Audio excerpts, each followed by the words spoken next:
We are back. My name is Seth Juarez. This is Build 2016, and I've got a very special guest. I was actually really excited to have you on. Why don't you introduce yourself? Tell us what you do, bud. Thanks. Hi, I'm Gabriel. I'm the head of the Windows Insider program at Microsoft in the WDG group.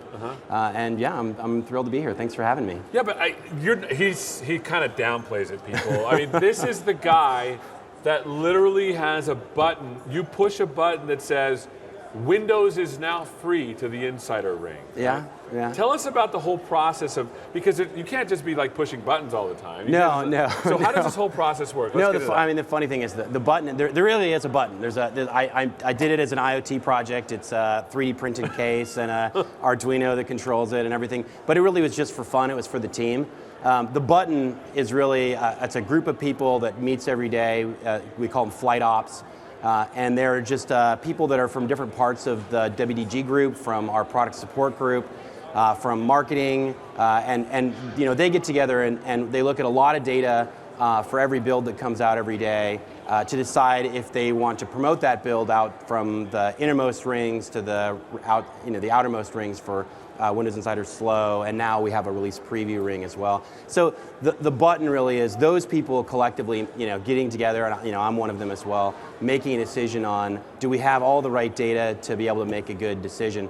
And then for fun, we press the button and it does some fun stuff. But it actually is a very sophisticated system for flighting that we've built over the last, really 18 months, a little over 18 months, 2 years. To be able to actually go from, you think about what it took to release Windows in the Windows 7, Windows 8 timeframe. It was two plus weeks of work to do all of the final release prep and staging on our download servers and everything like that. Now we do that in a matter of hours for an external flight, and we actually internally we flight hundreds of builds every day. It's one thing that people don't necessarily know is that. The way that our branch system works for Windows, we actually have 300 branches that where each sub-team works in their own branch, and then they roll up to our main branch, and then off of that main branch we have a release branch, which is what goes out to all the Windows Insiders. But every single one of those branches gets built every day. Wow. And so we actually, every day we have over 75,000 systems that do our Windows build. It's about 3 acres of hardware. Oh my goodness. Yeah, we move exabytes of data in order to actually pull everything together to sync from all of our source control, build. Every language, every SKU, every edition gets built every single day across those 300 plus branches. And then for each team, they actually have their own kind of local button. The mini button. So the way it works is that after something is built, we run about 5 million tests on the builds that on each build, if those tests pass, then we declare the build ready for our canary, our innermost ring. So it's an automated decision at that point, and it happens again for every local team as well as those top level branches for our main and release branches, and so that the local teams then they look at their local results every day and see if they've got any issues, and then they can flight out to their broader local team as well. So. It's a really kind of neat, intricate, interrelated process that ultimately winds up getting out to insiders, and it happens so fast now. It's really amazing. The time it takes with the new cadence of the fast ring for a build to go from canary, so automated, it's the automated tests to run, and it goes to our canary branch. It's about 5 days now to go through our inner rings to the whip fast ring. So people that are getting builds externally now are getting incredibly fresh, Wow. recent changes, and it's all part of this system that we've been building. So. Awesome. So again, if you're watching, we have him. This is the man with the big red button. Big red button that they built. If you have questions, please ask them. So I'm going to have a couple of questions just to sort of get started. You mentioned this notion of rings. Yeah. Can you describe what that means for someone that maybe is outside? Because there's a really unprecedented look at how we actually build Windows and get it out. Because it's not like we used to, where you'd have this big CD and you would put it on, and then you would get an SP1 and 2. This is very different, right? Yeah. It's all it's distributed through our Windows Update infrastructure, and the rings are basically you can think of it just as a group, and the innermost ring is sort of a small group. It's the engineers inside the WDG organization. and we call it Canary. It's the very first ring that goes out. And then what happens is that the build is deployed automatically through Windows Update. So every day we see the same, hey, getting ready and installing, and so everybody comes in the morning, and that's the first thing they see because they got to build every night. Sure. And then they use those builds throughout the day, and they use this. They actually use the same feedback app that insiders use. We have the same app. We just have sort of a custom channel for our internal feedback. But they use the build. They vote on the build quality just like Windows insiders do. And they send bug reports, and problem reports and suggestions too through the feedback app. And then once there's sort of some data flowing in the Canary ring, then our flight ops team meets. They meet every day, and they look at that data and they say, are there performance problems? Are there reliability problems? Are there bug reports that we think are things that would prevent that build from being usable by the next sort of larger set of people? If everything looks good, then they will do what's called ring promotion, where they say, yeah, this is ready to go to the next ring. They push the button, and then that build is now pushed out and made available to that next largest ring. From Canary, we have a self-host ring, which is all of our WDG group, and so then it goes to those folks, and the same thing, they'll get the build automatically and go through the same process, sending feedback, sending problem reports. And then again we meet, the flight ops team meets, they look at that. The thing that's changed this year that's been really exciting for us is that it used to be it went Canary to self-host to all of Microsoft, then to Windows Insider Fast, then to Windows Insider Slow as the progression.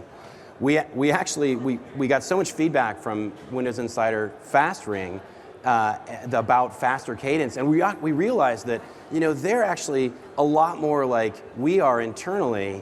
Yeah. Around their willingness to try new things and put it on test boxes and run that code, that we changed the progression. So now it goes Canary to self-host to Windows Insider Fast, and then to all of Microsoft. That's interesting, because you know what? It felt like whenever you have like an insiders program, sometimes it's like marketing speak for, here, we'll give you a token t-shirt. No. Like literally the Windows insiders are providing feedback before the general employees at Microsoft. In fact, we now have this problem where our Microsoft ring is kind of shrinking a little bit because the Microsoft employees are saying, hey, I want to get the build faster too. And so they're joining the Insider Fast Ring, because now they know that that's actually the fastest place to get it. And the cool thing I like is that you're saying that the feedback loop is exactly the same, whether you're a Windows insider or whether you're getting a Canary build or whatever. Yeah, a little different. There are some things, some data that we collect from employees that we would not collect from external people.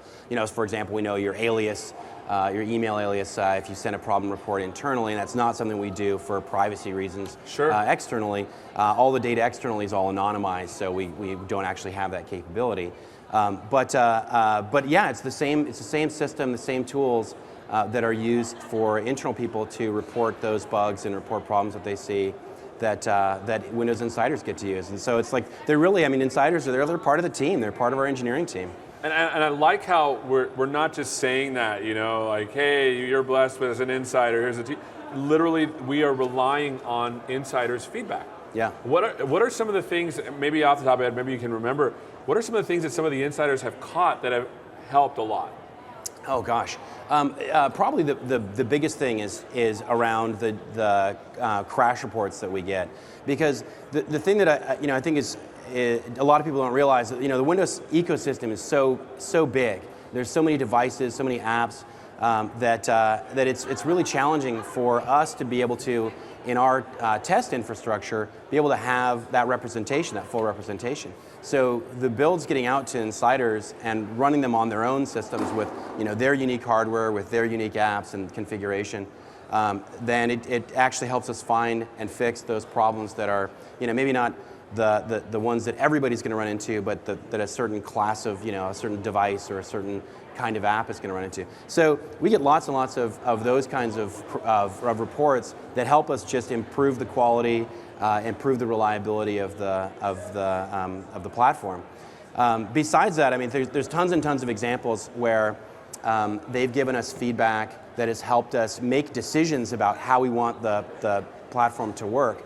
We started this series recently of these articles made by you inside the Feedback Hub. So now you can sort of go in one place. Feedback Hub is the unified Insider Hub and Feedback app. We've brought them together. But we have these articles there that are stories that the engineering team are sort of telling back to the insiders. They're really they sort of think of them as like love stories to the insiders. They're Nice. we heard you and we used your feedback to help us make changes to the product. One of my favorites is the multi-window, multiple virtual desktops. The team really heavily leaned on insider feedback for that because it's such an enthusiast feature. Sure. That they actually had, there are points in their development cycle where they were like, okay, we're going to go down path A or path B. Let's let the insiders tell us which one to choose. And so things like the default, whether the icons were in the split across taskbars or same taskbar on each monitor or each virtual desktop, that was something that insiders, really specifically, we use that feedback to guide the decision. There's another one recently that we did a quest in the Feedback Hub on the changes to the notification center. So we're moving the notification center icon to the right of the clock in the taskbar. Nice. And changing the way that sort of the iconography works for that when you get a notification. And we put a quest out and said, here's the options, tell us which one you like the best.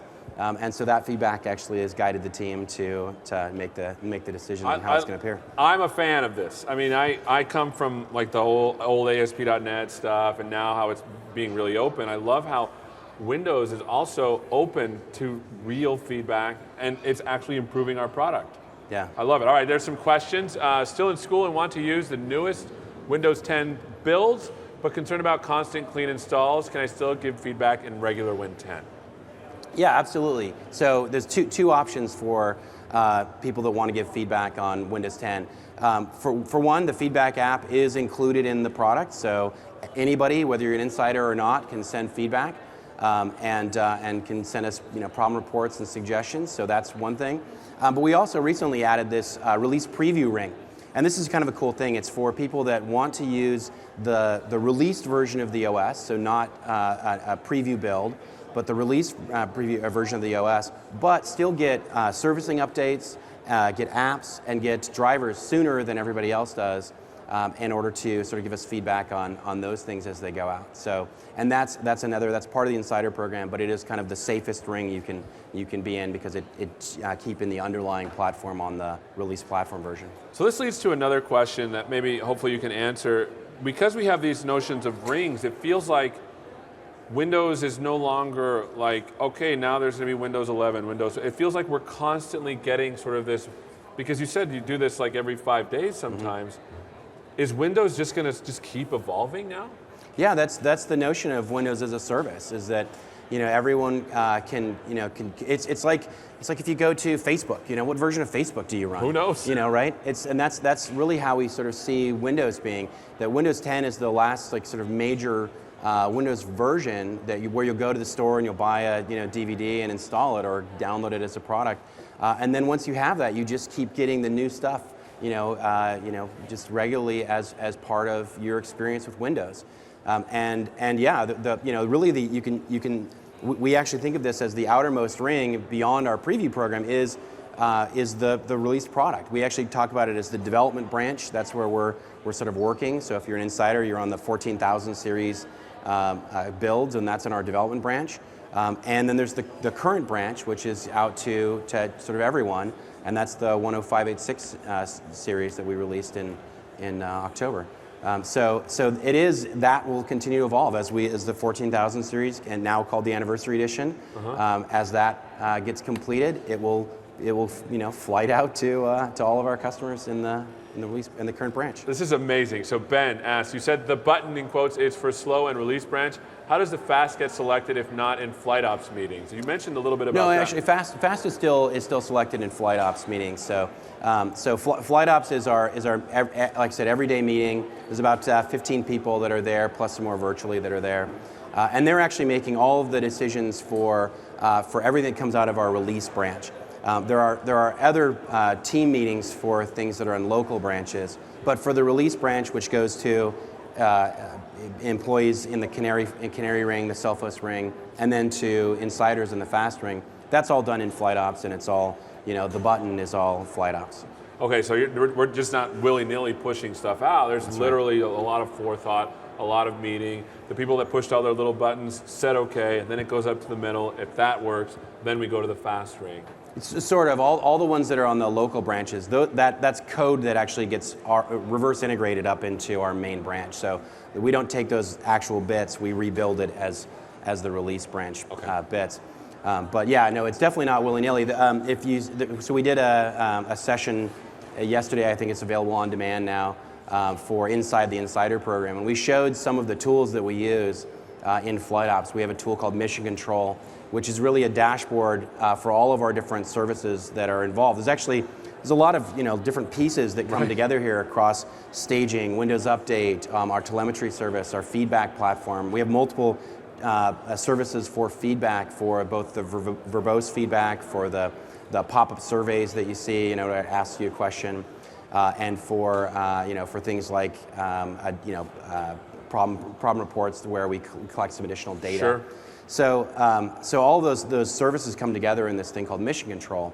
And Mission Control is a dashboard that Flight Ops uses to go through, for each of the dimensions, the quality dimensions that we look at, to make a ring promotion decision. They use that service. And that's something we've been, it didn't exist 2 years ago. We've been building it as we've been going.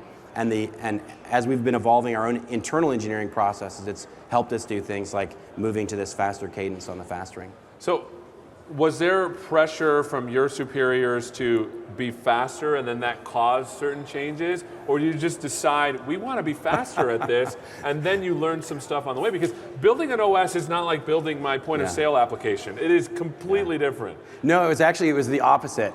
It was me pushing for faster that caused our overall leadership team to say, okay, yes, we're going to do this, we're going to go faster.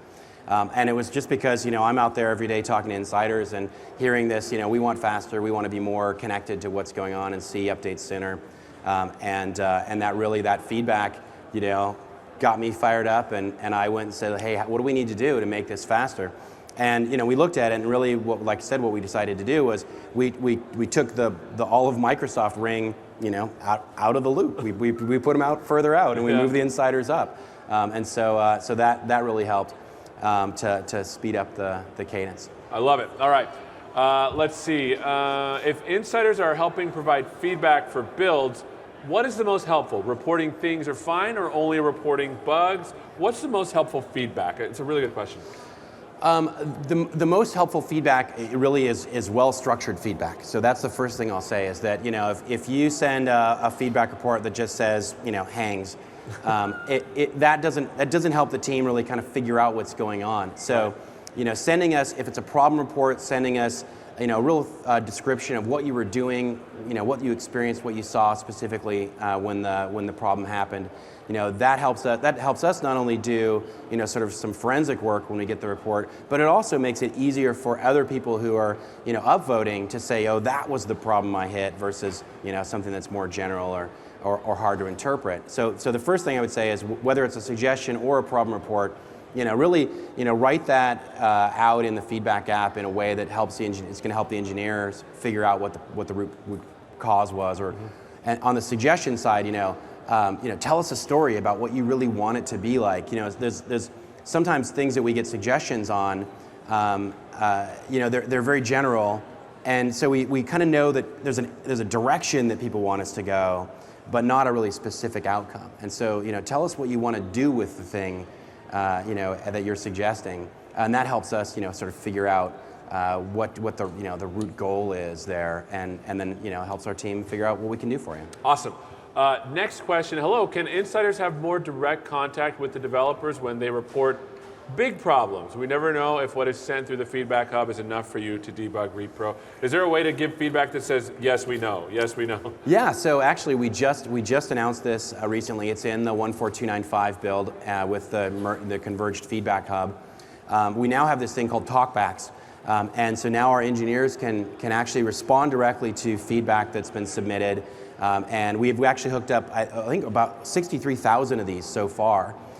where we went sort of back through and found feedback where, it's a bug we're working on, and we're letting people know, yes, we got it, we're working on it, or it's something where we have additional questions, or maybe some workarounds, or some comments on the feedback. So that is coming in, and we're hooking those up, and you'll see a lot more of those as new feedback is submitted. That's amazing. That's actually even better than I thought. That's amazing. I love it. Yeah, we're excited about it. The other thing too that's cool, it's just a heads up for people. Coming soon, we're actually also adding commenting.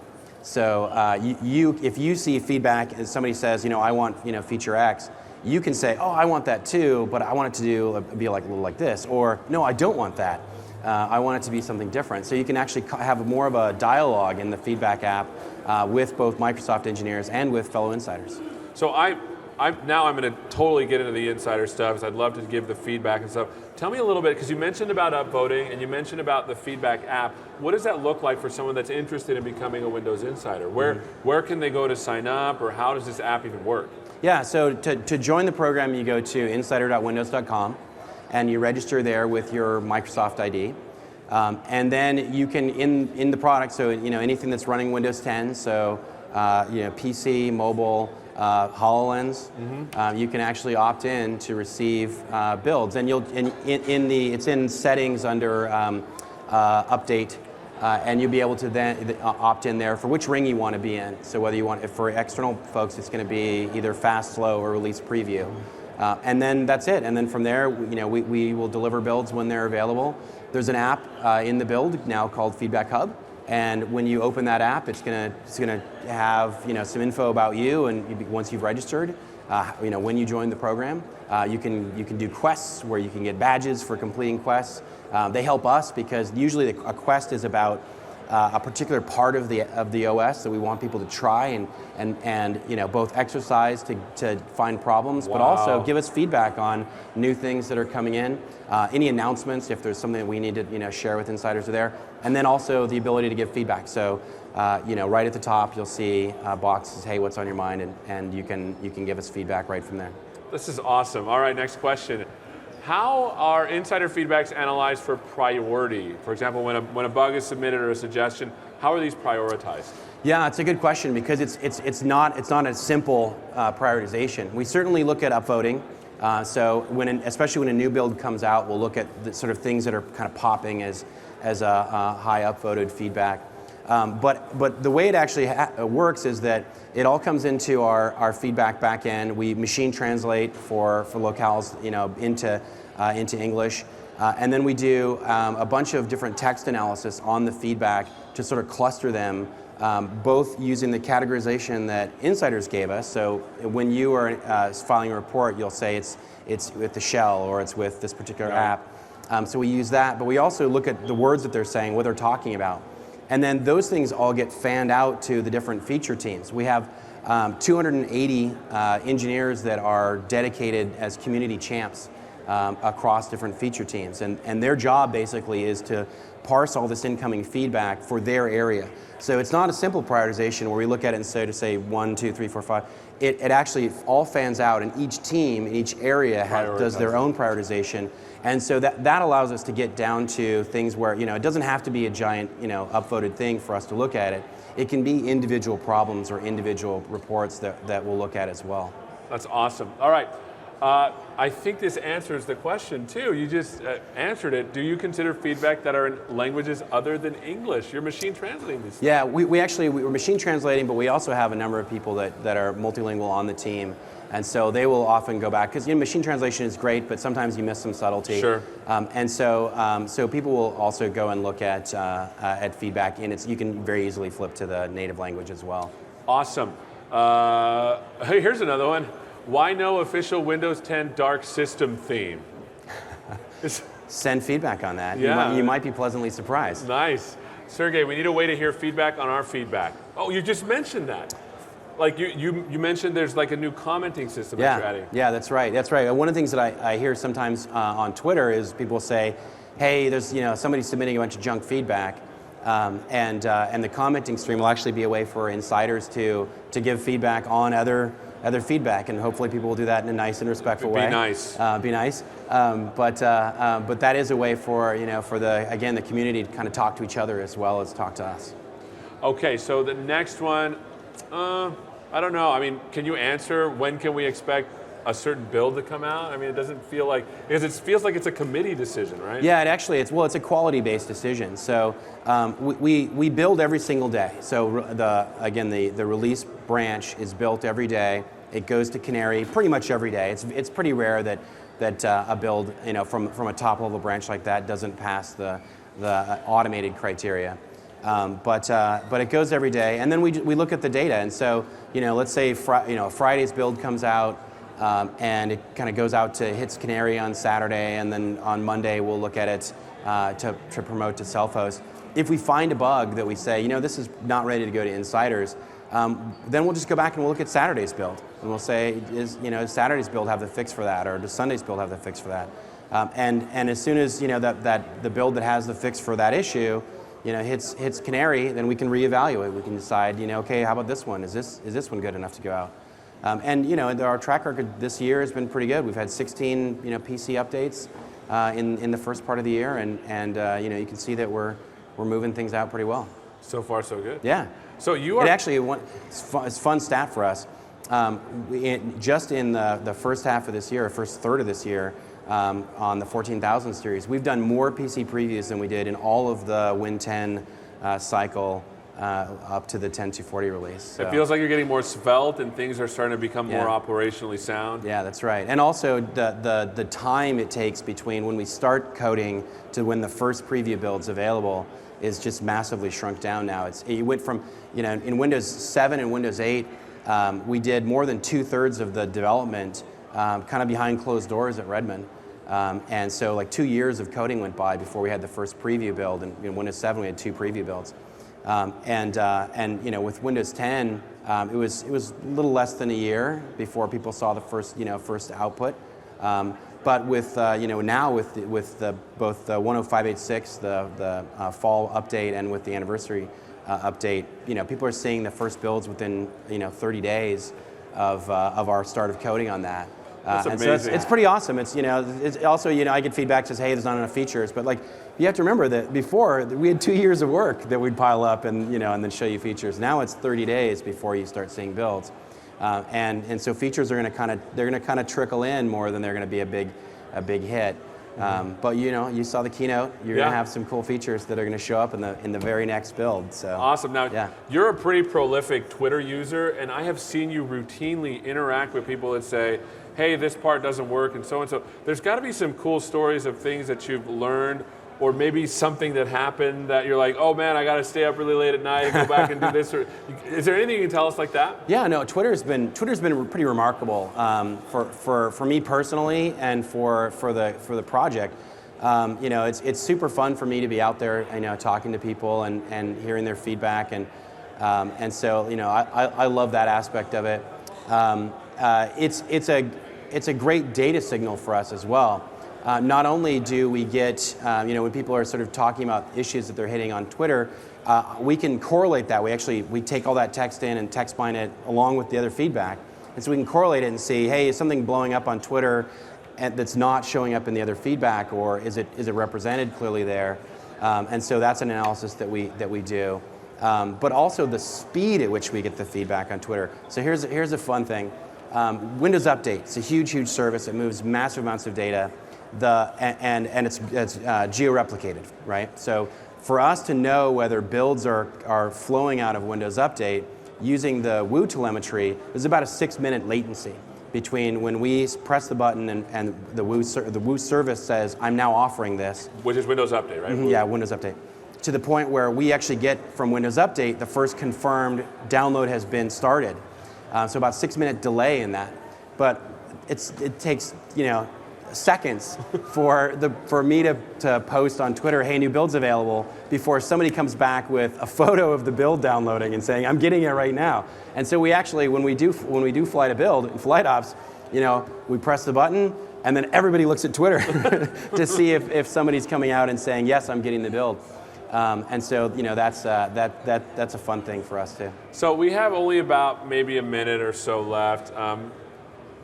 What is the biggest benefit, do you think, for someone to become an insider? Why do you think it's a good idea to do that? We have about a minute. Yeah, you know, hopefully it's a program that you'll feel like you're part of the engineering process, and that your ideas and suggestions are you know, making an impact on us, and that you see these things actually show up in the product. And you know, for me, the most satisfying tweets that I see are when somebody says, "Hey, that thing I suggested showed up," you know, and they're really excited, and then, you know, that excitement is then infectious, and they tell all their friends to join the Insider program. And you know, and we've done that thousands and thousands and thousands of times. We've actually, I think the latest stat is somewhere over 1 million reports from insiders have resulted in direct changes to the product, and that's just huge. You know, so you can actually have a direct hand in engineering this thing that, you know, 1 billion people are going to use. It's pretty awesome. I love it, and here's the thing, my respect for you is tremendously high. I saw one time, you said, we found a problem, we're going to work all weekend to get this fixed. I love how we're, as a company, community focused, consumer focused. We want Windows to be the thing you use. Yeah, I mean, we can't do it without insiders. We can't do it without our customers, and so I just want to say thank you to everybody who's an insider, and we really appreciate, you know, all the help that you give us, and we hope that you enjoy the program for years to come. Awesome. Thanks so much for being with us. Thanks you. so much for watching, and we're going to take it over to another session. Take care. We'll see you around the flip side.